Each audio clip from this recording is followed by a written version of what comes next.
The main function of the chain is to transfer the horsepower of the engine to the wheel.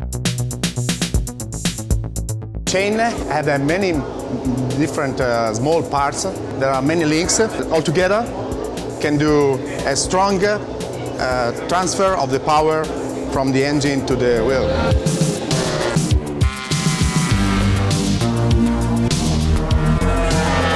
This is the front sprocket on the engine. This is the rear sprocket on the wheel. And the link is the chain.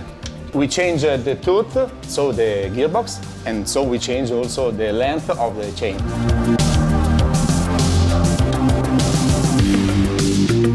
Cleaning the chain is very important because in the truck there are some dirty, so I clean often and I lubricate often.